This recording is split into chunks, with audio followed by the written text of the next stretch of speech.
What's up, everyone? Welcome back to the channel. Boozer here. Thanks for stopping by. Hopefully, you guys are having a good Monday, a good start to the week. Let's jump into today's video here. We got a little bit of Plarium news in regards to some summoning events for tomorrow and Wednesday. Now, we got 2 days worth of events. I'm going to break them up into each day so it's a little bit easier to digest. So first up, we got our day 1. So on Tuesday, May 12th, we're planning to launch a progressive event, giving you at least 15x chance to summon the champions of your choice from Ancient, Primal, Sacred, and Void Shards. So it looks like it's going to be faction-specific boost for these days. So on day 1, looks like it's going to be Ogryn Tribes, guys. So first up, we got from the Ogryn Tribes, Mr. Klaazag the Noxious. Klaazag the Noxious. I did playtest this guy when this guy was first released.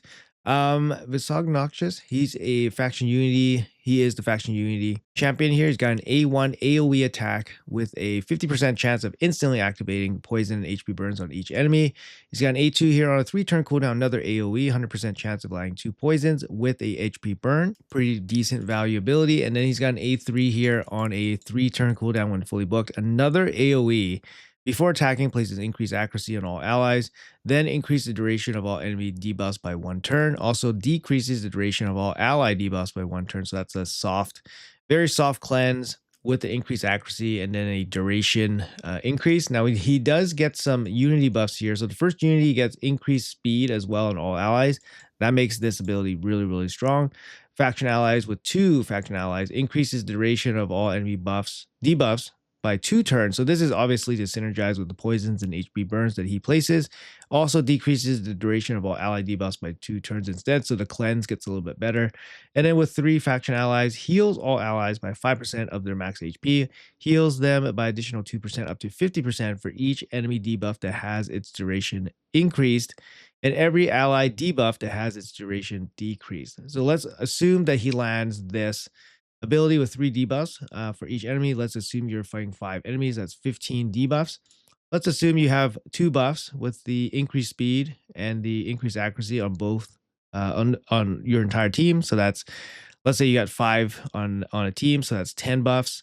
So you got 15 debuffs, 10 buffs, a total of 25 buffs and debuffs, and then you get 2% chance for each. So that's already maxed out at 50%. Now, honestly speaking, I don't really think the 3 faction allied bonus is that strong, or any of these bonuses that strong, to be honest, compared to some of the other faction unity champions that we've seen. These are pretty mediocre. Now his passive here increases each ally's accuracy by 10 for each HP burn and poison debuff on the enemy team. So it could be, somewhere around 100, 150 even.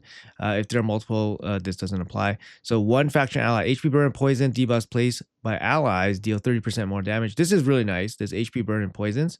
Increases damage dealt by allies by 5% for each HP burn and poisons on the target. And then third, HP burn and poison debuffs placed by allies cannot be removed, stolen, or transferred. So his passive here is boosting his entire team with his debuffs, HP burn and poisons, and then he's allowing everybody to deal more damage as well. And then lastly, for his aura, HP in all battles, and then speed for Ogryn Tribes. Now, this is actually a pretty good passive, the enabling of the damage boosting. Also, his HP burn and poisons are pretty relevant. I did do a playtest on Klaazag back in the day, so make sure you guys check out that showcase if you guys are interested. He's not a bad champion, but he cannot do it alone. That's the thing. His kit is not strong enough to do it by himself, so he definitely needs Ogryn Tribes to kind of give him more value from his A3 and his passive.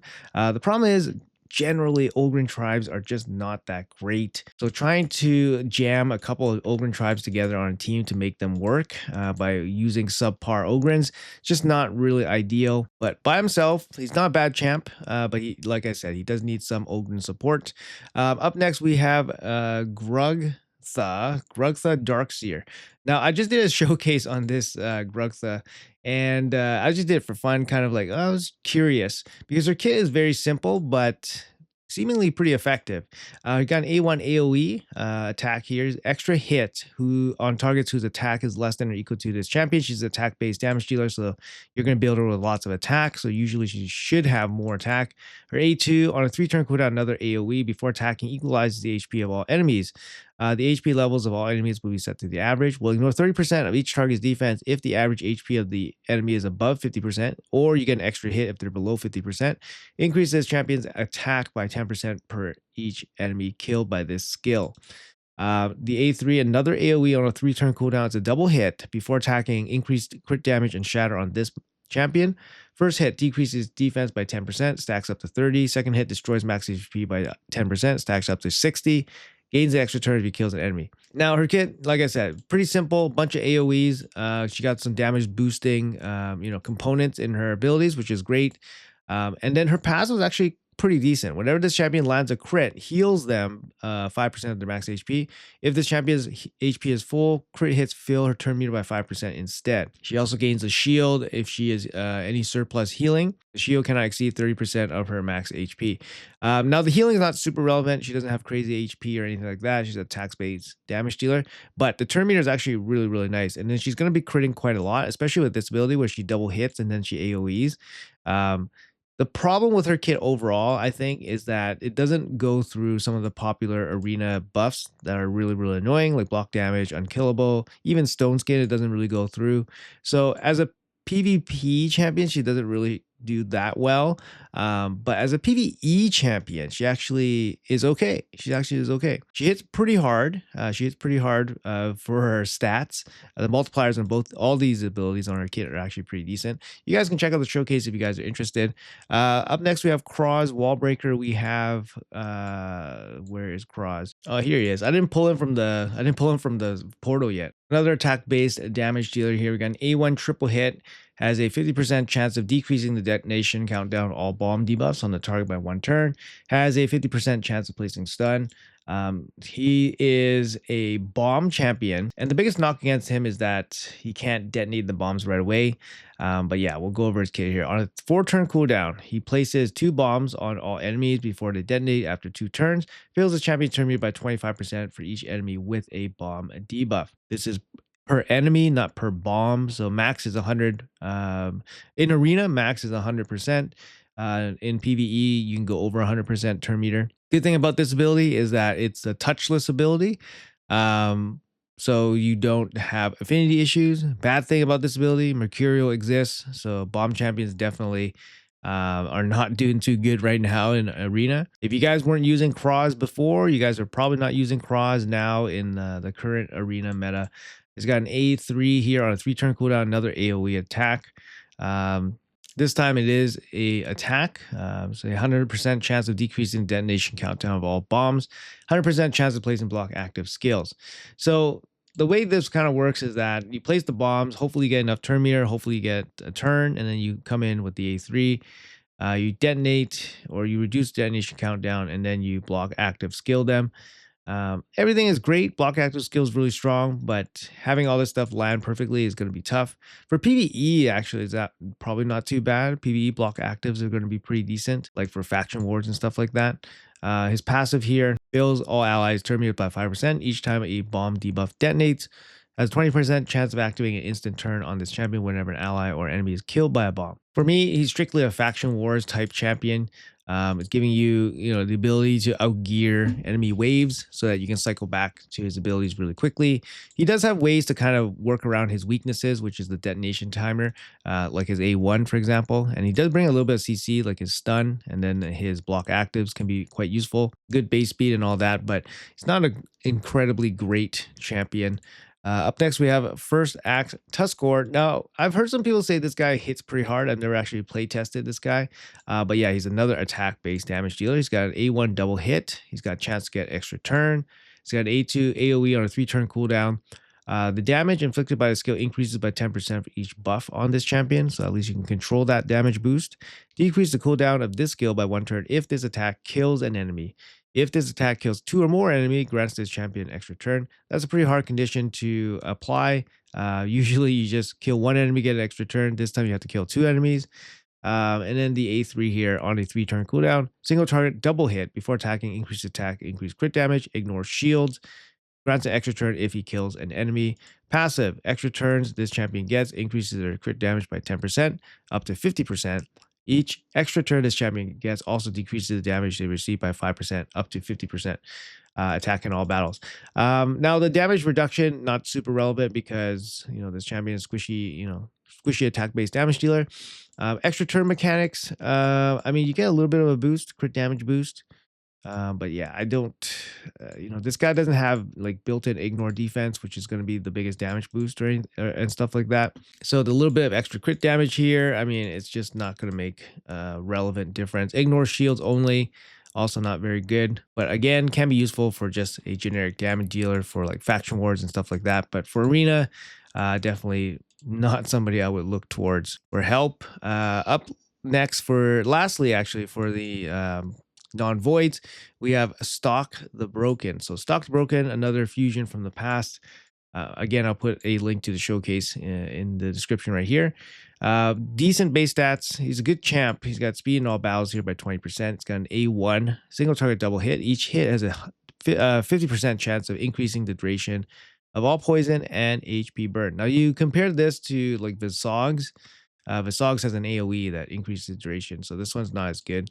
It's got an A2 here on a 3-turn cooldown. AoE double hit. First hit instantly activates 1 tick of poison HP burn debuffs on all enemies, and 1 tick of all continuous heals on all allies.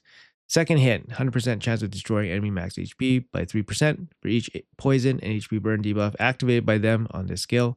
Then fills a turn meter of all allies by 20%. If you have like no poison, no HP burn on anybody, it's just a turn meter fill. So you obviously use this when the enemy is debuffed with poison and HP burns, or if you really desperately need continuous heals to go off on your team. But the turn meter boost is the minimum that you get. The A3 here on a 3-turn cooldown, another AoE attack, 100% chance of placing 2 poisons for 2 turns.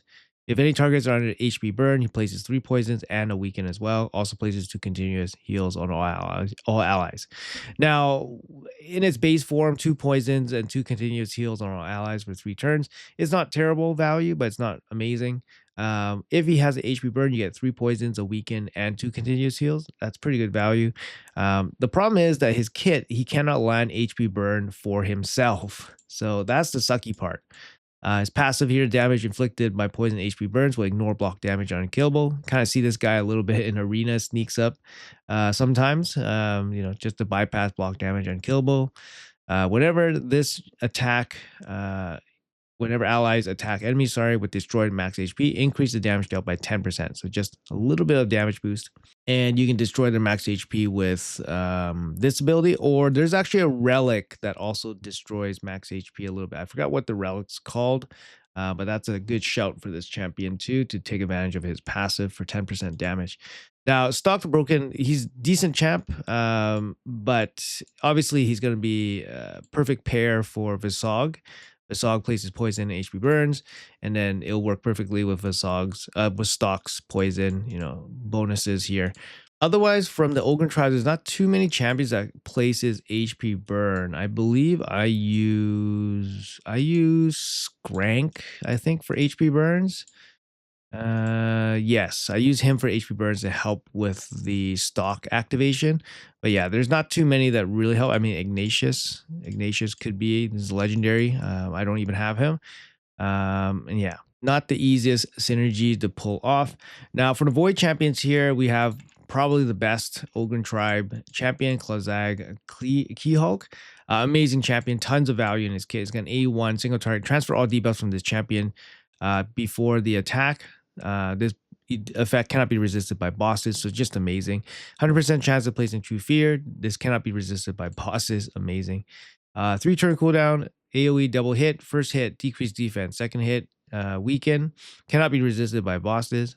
Oh, sorry. First hit is actually decreased defense and weaken. Cannot be resisted by bosses. Second hit, decreased accuracy and decreased resistance. Cannot be resisted by bosses. So a lot's going on here. It's a 3-turn cooldown. I mean, honestly, this ability should be maybe a 4-turn cooldown, but 3-turn cooldown, sure, makes it one of the best in the business. And then you got the A3 here on a 4-turn cooldown. Counterattack and unkillable on everybody for 2 turns, and then taunt on himself. If a boss is present, these buffs are protected, which is wild. His passive here, whenever this champion places a debuff on an enemy, deals damage equal to 1% of their max HP for each debuff they're currently under, up to 10%. So it's a little bit of damage here. He places a bunch of debuffs. He has 5 debuffs in his kit, so he can pitch in with a little bit of damage. He's not. You don't need to build him out with damage. He doesn't hit particularly hard. But his passive will come in and give you a little bit of damage. His best spot is obviously going to be Chimera, but he's going to be really good in like Hydra, general wave content as well. These protected buffs are really crazy, but for the most part, he's going to be the best against bosses just because he doesn't require accuracy in his kit, and you just build him up with crazy stats. Really nice champion here. Up next for the Voids, again, we have Togron the Conjoined. Togron here, I think, got a buff not too long ago, and he's actually really solid. 110 base speed. Was it Togron? Might have been Togron, but definitely the other champion did, Diamonte. Anyways, Togron the Conjoined. Got an A1, 100% chance of placing a buff spread. Take 1 random buff from each ally, place it on all allies. A2 on a 3-turn cooldown, heals everybody by 20%, increase speed on everybody, continuous heal, and block debuffs on everybody. A lot's happening in this ability. Too bad there's no turn meter boost. Too bad. It's on a 3-turn cooldown. Too bad no turn meter boost. But he's got a bit of a turn meter boost here on his A3. Removes all the debuffs from all allies on a 3-turn cooldown, so it's a cleanse. Gives everybody a turn meter boost of 20% plus 2% for each debuff removed. And then also places increased accuracy on everybody. Very solid team cleanse. Passive here increases your allies' damage dealt by 10%. If they currently have less HP than their target, it's good against bosses and PvE content. If they have more HP, it does 20% instead. Increases this champion and each ally's max HP by 10% every time this champion uses an active skill. So this kind of helps with the first condition, and then also increases each ally's max HP by 5% every time they use an active skill up to 50%. So imagine 100% boost to your base to your HP. It may or may not be enough for some PvE content, but for PvP, for arena content, he's definitely going to be giving you some extra damage. Yeah, and then speed in all battles here. He's 110 base speed, so you can definitely build him quick. He brings increased speed. He has turn meter boost. Increased accuracy here is also very nice for like debuffers and stuff. Honestly, it's a good, solid kit, but I don't know if it's going to be like a Void legendary worthy champion, but he's definitely really good for this faction. And lastly, for this faction, we have Diamonte Copper Coin, 112 base speed. This guy's really fast, again, speed in all battles. Got an AoE attack here, heals all allies by 5% of their max HP, heals by additional 2% of their max HP for each buff on this champion. That's fairly reasonable. And then he's got an A2 here on a 3-turn cooldown, another AoE attack. Increases the duration of all ally buffs by 1 turn. It's good for Titus teams, buff extension teams. And then turn meter boost by 20%. It's a very simple ability, but it's pretty good. And then he's got an A3 here on a 3-turn cooldown. Places 3 intercept stacks on 1 ally. Also places increased resistance and strengthen on everybody. This is a fairly reasonable ability. The intercept stacks are pretty decent, but sometimes having the increased resistance is enough just to protect your champions from getting crowd control. But sure, the intercept stacks just make it a little bit more of a guaranteed thing so that your champions don't get crowd controlled. His passive, a little bit of RNG here, 50% chance to convert a debuff into a buff before it's placed on an ally. So it protects your, group a little bit from from some of these debuffs. I wouldn't say this is particularly high value, but the odd 50% chance you can get some pretty good value from this. Increased speed, increased defense, increased attack. Good thing is that he doesn't bring those buffs himself, which means you're more likely to get these converted, I guess, and then have it benefit the champion. Honestly, I'd probably take maybe Togron over Diamonte. I think Togron's pretty good overall kit. I find Diamonte's kit not as good. All right, so those are the Ogryn Tribes for day 1. Now let's talk about day 2 here real quick. It's going to be the Skinwalkers. So we got Skinwalkers on day 2, and it's going to feature the Faction Unity champion here as well. We got Bolent Free Walker, 104 base speed here. Pretty decent champion. I think this guy doesn't get enough love. He's got speed in all battles, accuracy for Skinwalkers, A1 double hit. Second hit heals everybody Oh, after second hit heals all allies, but yeah, second hit heals everybody. 10% chance of getting an extra turn.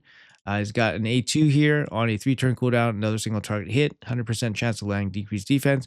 After hitting the initial target, attacks all other enemies, 100% chance of placing decreased defense. It's on a 3-turn cooldown. It's pretty low, low value for 2026, right? But the way it's structured with a single hit and then the hit afterwards benefits his kit. So we'll get to that in a second.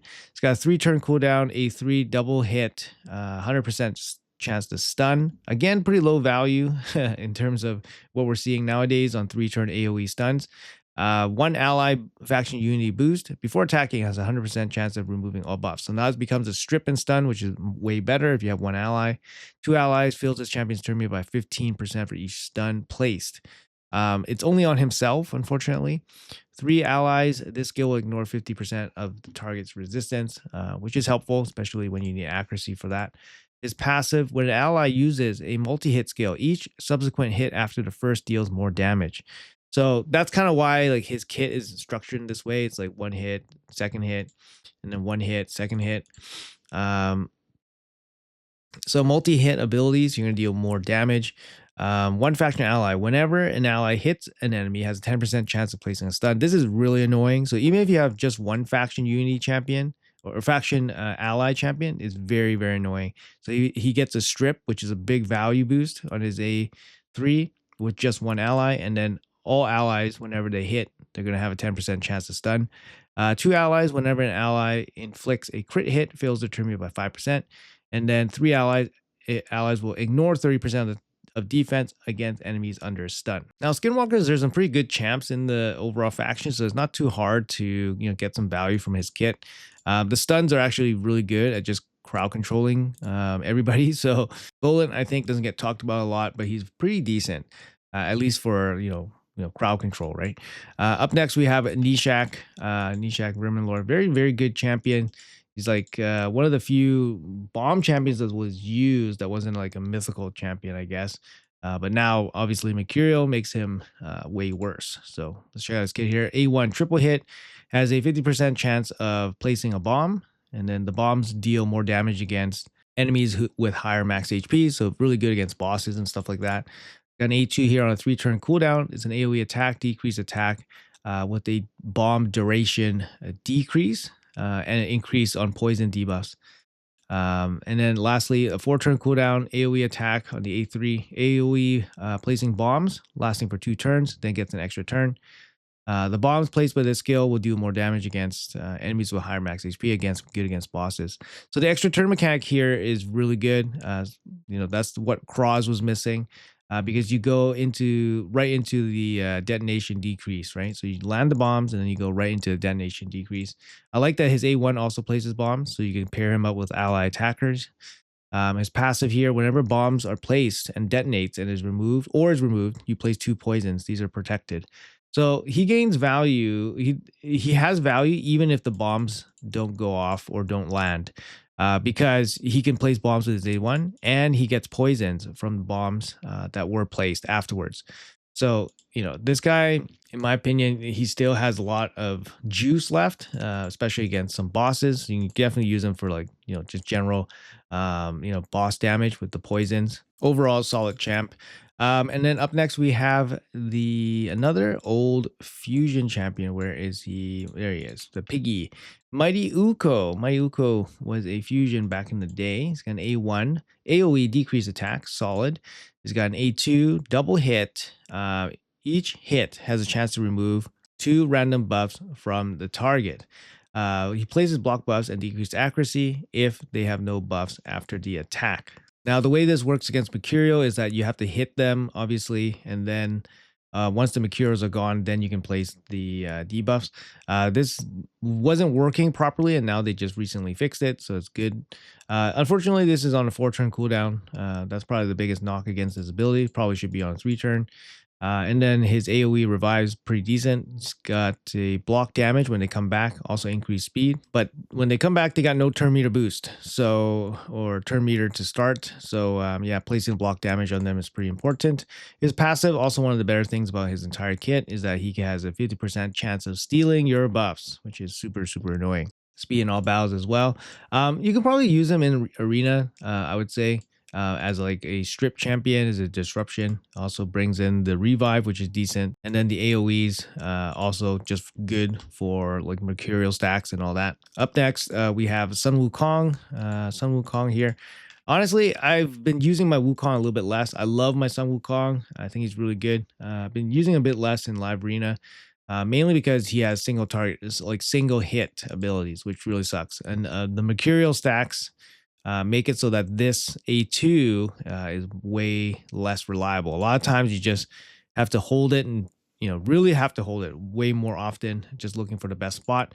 Speed in arena is great. His passive obviously very amazing. This ability is very good. His entire kit's still really good, but it just doesn't work super well against mercurial nowadays. Now, if that doesn't bother you, then he's going to be very good in a lot of different areas. You can even use him without any books and just use him as a block buff or strip champion. He doesn't need books to increase this to 100% chance. You can even use this just, to sheep enemies if you wanted to, right? Or just use this for the stun. He's perfectly usable without any books. Might be helpful for you guys that are progressing through the game. And then lastly, for the non-voice, we have Gwendalin the Silent. So Gwendalin here, it's actually quite decent. Decent for Hydra, decent for Chimera. She's an attack-based damage dealer, but she doesn't really do good damage, crazy damage or anything like that. Just use her as a debuffer. She's got an A1 triple hit, chance to extend debuffs on the target, which is really nice. And then she has this ability, which is really good on a 3-turn cooldown. Decrease speed, leech, decrease accuracy. On a 3-turn cooldown on one ability is really good.